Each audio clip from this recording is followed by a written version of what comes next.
a live Pennsylvania lottery drawing tonight before Jeopardy.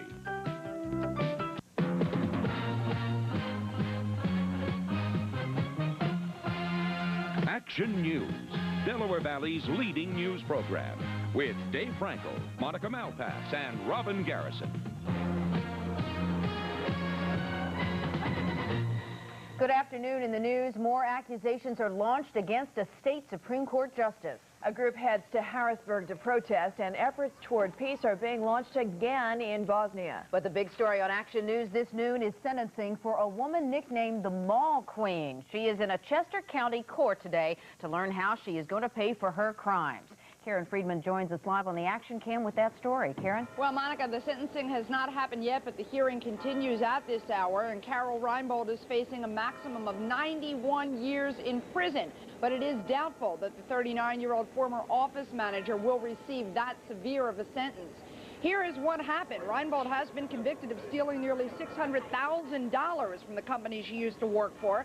As an office manager for Creusot Morel, a French steel company in Wayne, Reinbold spent the money charging expensive clothes, trips, videotapes, and food on her corporate American Express card. That according to detectives who investigated. Now, she had claimed that she was authorized to spend the money. In court today, a psychiatrist testified that if Ms. Reinbold goes to prison, that she possibly risked the possibility of suicide. She did address the judge just a moment ago. She started to, and in a very shaky voice, she said, "I am incredibly sorry for what happened, for what it has done to my family, for what it has done to my son."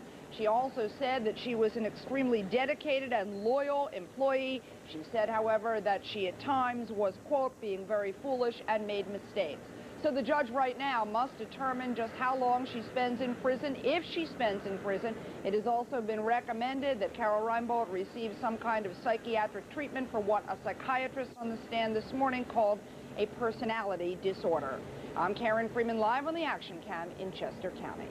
All right, Karen, thank you. It's a case of murder this noon in North Philadelphia. Police say the bullet-riddled body of a man was found dumped near some railroad tracks at 20th and Lippincott Streets early this morning. A plastic bag had been tied around the victim's head.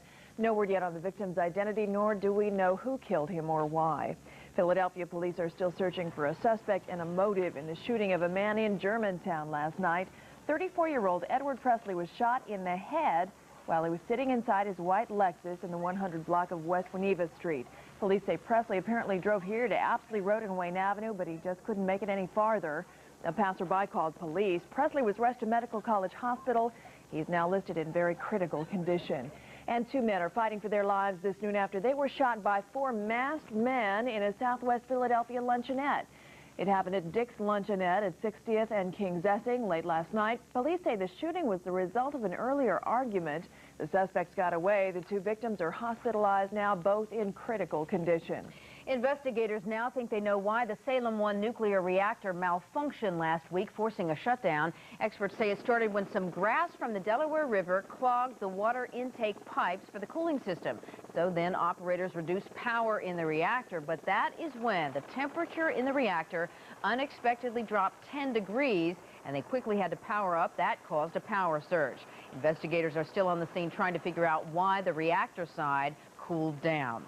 Camden's fire department is the target of protests this noon. A group of candidates for firefighters' jobs in Camden protested outside City Hall this morning. The protesters say they were promised firefighters' jobs by the end of last year, but they are still waiting. They staged this peaceful protest, a call on the fire department to answer their concerns. And members of a group opposed to the death penalty boarded a bus in North Philadelphia this morning on their way to a rally in Harrisburg. The protesters are at the state capitol at this hour, rallying in support of Mumia Abu Jamal. Jamal is facing the death penalty for the 1981 murder of Philadelphia police officer Daniel Faulkner. At the same time, the head of Philadelphia's Fraternal Order of Police has also led a delegation to Harrisburg for a counter-demonstration. There is more bad news this noon for embattled Pennsylvania Supreme Court Justice Ralph Larson, who comes up for an impeachment vote at the end of the month. Larson already faces sentencing after he was convicted of getting court staffers to buy his prescription tranquilizers under their names. Well, now a State House panel says it's found more evidence that Larson was preferential in deciding which cases to accept for appeals. Last November, a grand jury reported finding similar evidence of biased case selection by Larson. The head of Philadelphia's oldest AIDS support agency has stepped down. Fran Stouffer resigned as the executive director of the Philadelphia Task Force on AIDS during a Sunday night meeting with the agency's finance committee. The 13-year-old organization has been under a city investigation because of alleged financial mismanagement. The city is cutting finance to the AIDS task force because of budget problems. The White House is trying to put the latest wrinkle in the Clintons' personal finances behind them. The first couple hosted a State Department dinner last night to celebrate the 250th birthday of Thomas Jefferson. That was after news that Bill and Hillary Clinton failed to report $6,500 in commodities income from 1980 to the IRS in the state of Arkansas. The Clintons made out checks totaling more than $14,500 in back taxes and interest. The Clintons aren't sure how the error occurred, but they do accept full responsibility for it. That dreaded tax deadline is looming ever closer for the Clintons again, as well as most other Americans. New Jersey correspondent Kathy Gandolfo is live now in Deptford with filers trying to avoid some last-minute headaches. Kathy? Well, Monica, that's right. You know, people are finally coming to terms with the fact that the April 15th tax deadline is just 3 days away, and that means for tax preparation offices like this H&R Block office in Deptford, well, they're doing a pretty brisk business. All morning long, there has been a steady stream of customers. Usually, people who wait until the last days do so because they owe Uncle Sam. But we found some today who are actually getting refunds. They're just procrastinators by nature. I'm leaving with good news, thank God. Good, getting money back this year. Yes, finally. So why did you wait so long? Well, it's my anniversary. I might as well celebrate it the right way and do my taxes. Just procrastinating, I guess. Yeah. Are you getting good news or bad news? Good news. Yeah. Getting a refund.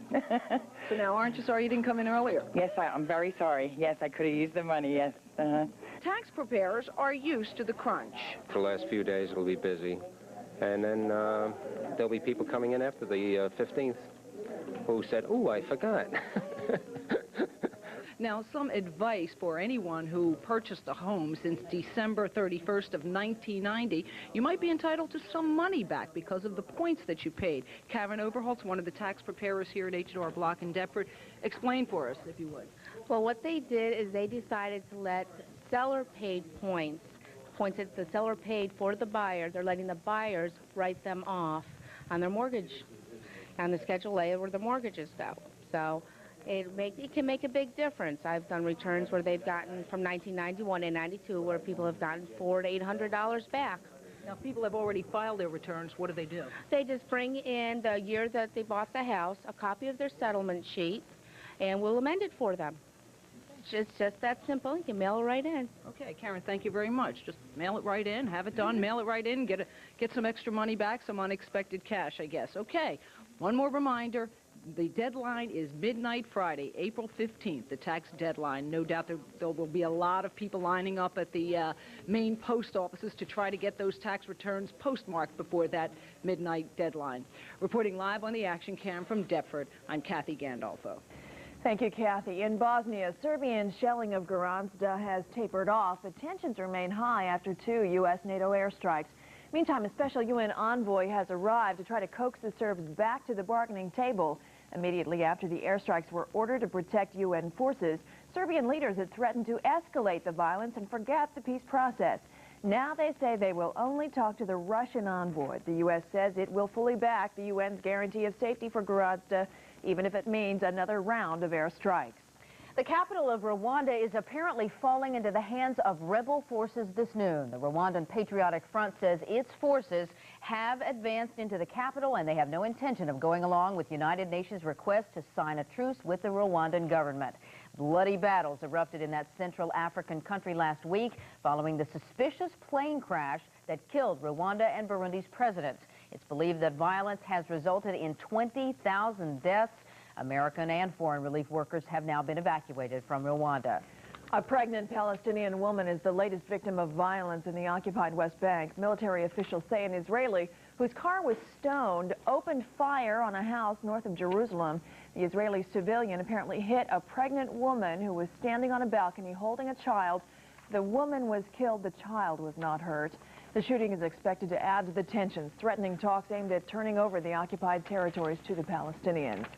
Vietnam has returned 9 sets of human remains believed to be those of missing American GIs. They were turned over to U.S. officials in Hanoi. Folded, not unfurled, American flags were placed on the aluminum transfer cases because the countries don't have diplomatic ties.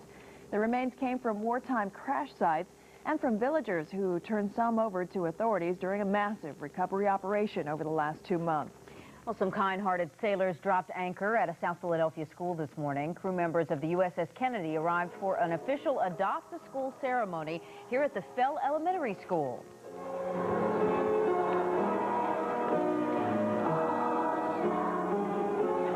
More than 24 sailors from the aircraft carrier visit the school now each week. It helps keep the students up with their studies and keeps them shipshape with someone in on the tutoring. There's much more still to come on Action News this noon. As a plane prepares to take off, a passenger decides to take it off. And a study raises more concerns for sunbathers. David. Well, no sunbathing today, Monica. Some stubborn clouds and showers. Will they stick around all day? We'll check the exclusive AccuWeather 5-day forecast. We'll also take you on a search for sunken treasure. Those stories and more when we come right back. Stay with us.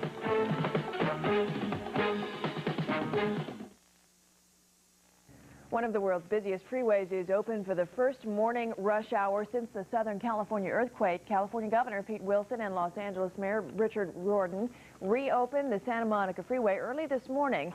The January 17th earthquake toppled and damaged 2 miles of the freeway, forcing 300,000 commuters a day to find other ways to get to work. The contractor worked around the clock to finish the repairs in about half the allotted time. That earned him a $15 million bonus. Vice President Al Gore is scheduled to take part in another ceremony marking the reopening later today.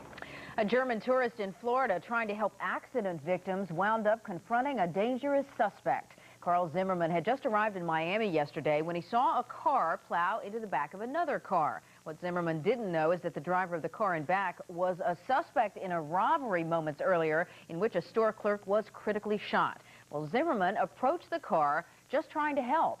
Here's what happened. He took the gun out and puts it on my chest.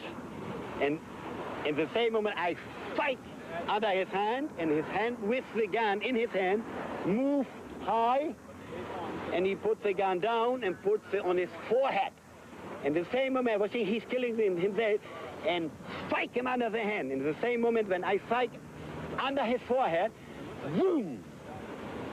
The shot was going out and wanted his eyes and going here over.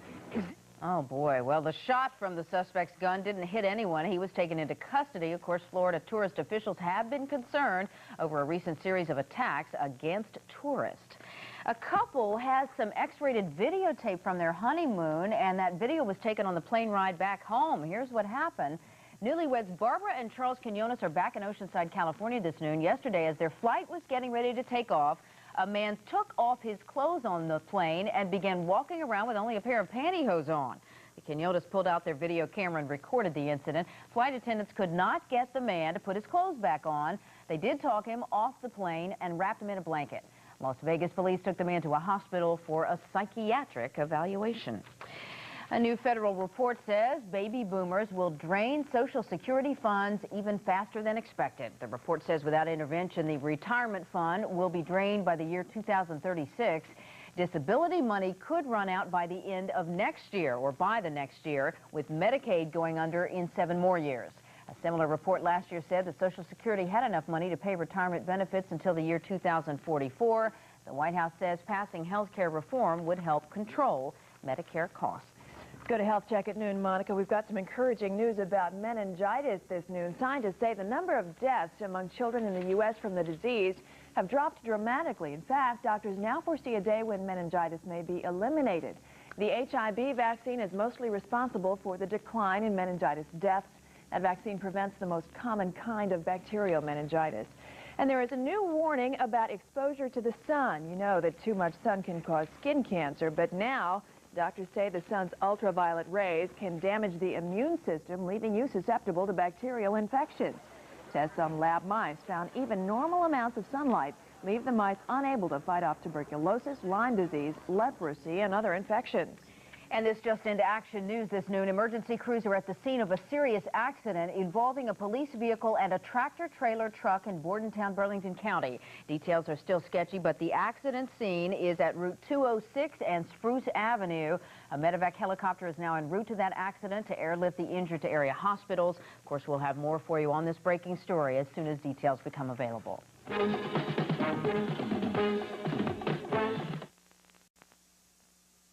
Senate Majority Leader George Mitchell will not be a nominee for a seat on the Supreme Court. Just a couple of moments ago, Mitchell announced that he is withdrawing his name from consideration as a replacement for retiring Justice Harry Blackmun. Mitchell said he felt his nomination to the court could jeopardize passage of key Clinton administration programs. According to Mitchell, the president told him that he had planned to nominate him. Mitchell is also said to be a leading contender for the post of Commissioner of Major League Baseball. The Federal Communications Commission is preparing to accommodate a whole new generation of personal communications devices. The commission's getting ready to make more frequencies available so that mobile phones and beepers will work with the same phone number for one person literally anywhere. In effect, a phone number would be assigned to you and not to a place or a region.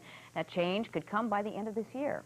On Wall Street, sluggish earnings by cellular phone maker Motorola and other high-tech companies pushed the market down this morning. The Dow Industrials dipped 7 points to 3,681 at midday. In sports, the Phillies have the day off before they face the Colorado Rockies again tomorrow. The Rockies spoiled an emotional and exciting home opener for the Phils yesterday.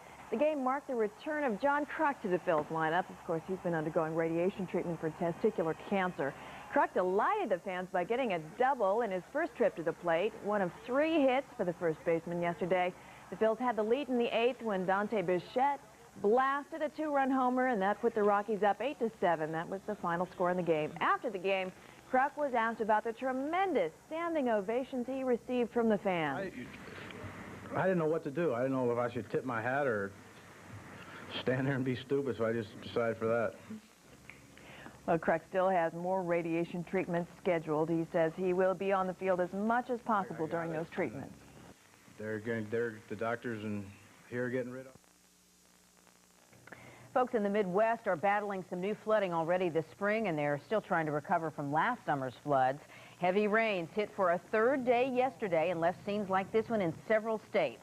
5 inches of rain fell in parts of Oklahoma. Flash flooding is expected in many areas. There have been some flood evacuations in Kansas and Missouri as well. One person, in fact, has died in a tornado there. Residents are fearing an early replay of last summer's destruction. However, forecasters say this is just a normal spring so far. Well, nothing like that here, luckily, but David, I have seen enough rain for a while. Are we going to get a break? We are not going to get much of a break. Here's what we have. We're part of that same system. It's just the leading edge of that thing has made its way known into the Delaware Valley. It's up here now. It pushed clouds in first yesterday afternoon, and then by last night some showers.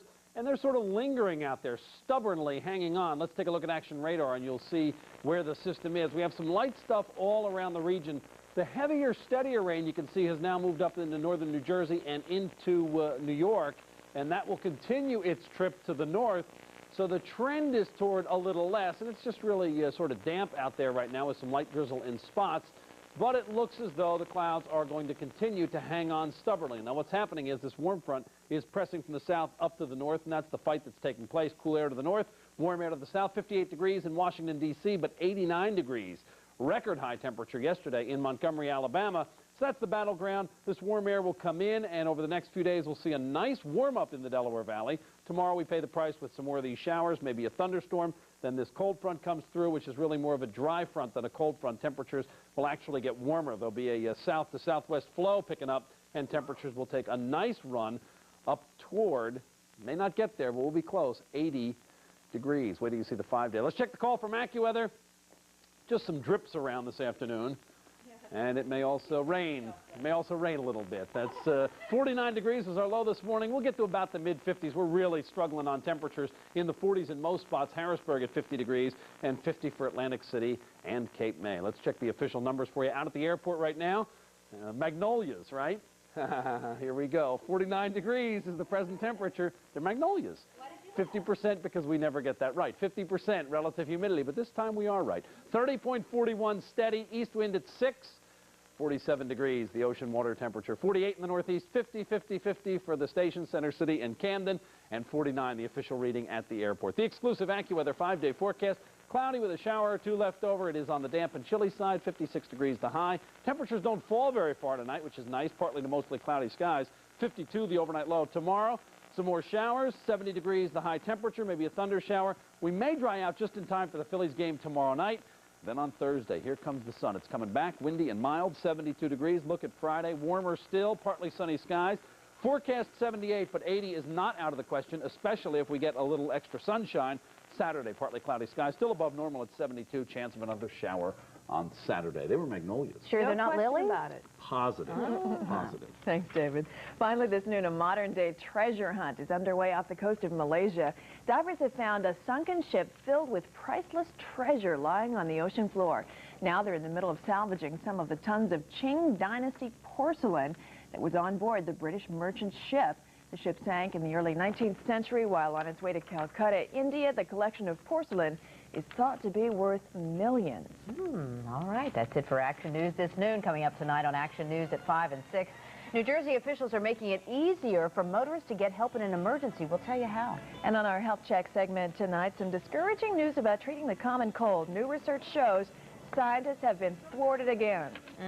Those stories and more tonight. For now, for Monica Malpass, Dave Frankel, the entire Action News team, I'm Robin Garrison. Have a good day.